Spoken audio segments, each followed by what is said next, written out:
Hello and thanks for tuning in. My name's Rob Tart, this is my cow Fluffy, and you're watching Pie's Perspective. Alright Fluffy, it's go time.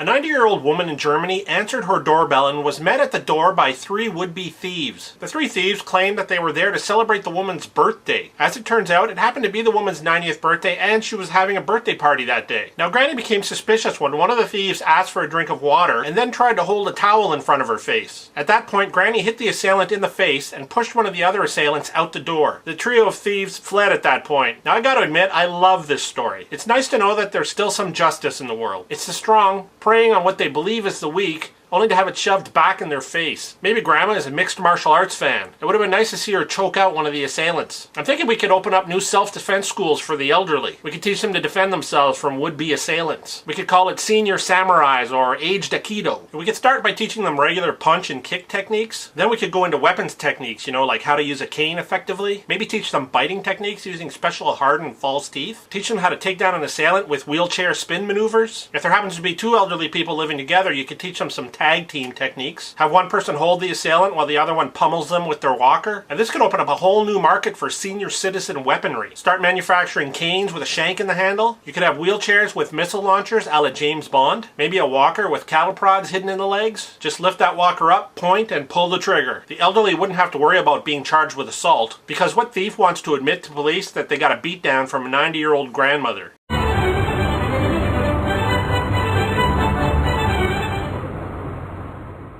Alright, who wants ice cream? We have the thumbs upsicle, the subscribe-sicle, the 3-flavor fave-sicle, and the comment on a stick. Please help yourself to anything you like.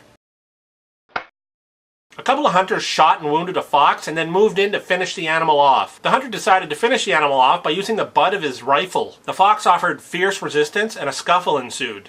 Or at least that's the way he described it in the story, a scuffle ensued. During the scuffle, the fox inadvertently pulled the trigger on the man's rifle. The bullet from the shot hit the man in the leg and the fox managed to escape. So this animal got a little bit of justice in the face of impending doom. Now before we get started, I'm not personally against hunting. I mean, as long as you eat what you shoot, I don't have a problem with it at all. I'm not really into shooting animals just to have them stuffed. It just seems like a waste to me. Now having said that, I don't plan on attending any protests or anything. It's just my perspective on hunting. Now I don't hunt personally, but I do have a shotgun for skeet shooting.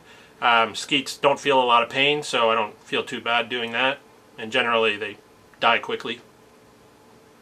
I decided to look up the word hunting because I was curious to see what the definition of it is. Hunting is the pursuit and killing or capturing of animals regarded as a sport. Most sports have rules which attempt to give equality to all participants. Having a long-range rifle gives the hunter a very distinct advantage. That's why I think we should allow animals to take courses on how to defend themselves from hunters. The animals can sign up to learn how to shoot a rifle, how to become less visible using camouflage, and other skills. Maybe we could teach them various calls that will attract hunters like, "Hey, there's a giant buck over here and he can barely walk!" Now, I'm obviously joking about all of this, as having animals shooting and killing human beings is not funny. Although I'm pretty sure a deer doesn't find any humor in being shot in the head while it's strolling through the woods. When it comes to animal sports, why don't we just stick to traditional sports like basketball or baseball? I'd like to see an all-giraffe basketball team or an all-roadrunner baseball team. Or how about a hippopotamus mud wrestling team? We could also have sports that give the animal a bigger advantage than the hunter. Like pin the tail on the hungry, angry rhinoceros. Today's question of the day is a two-parter. The first one is, think of some other senior citizen fighting techniques. The second question is, name an animal and a corresponding sport that you think the animal would be good at.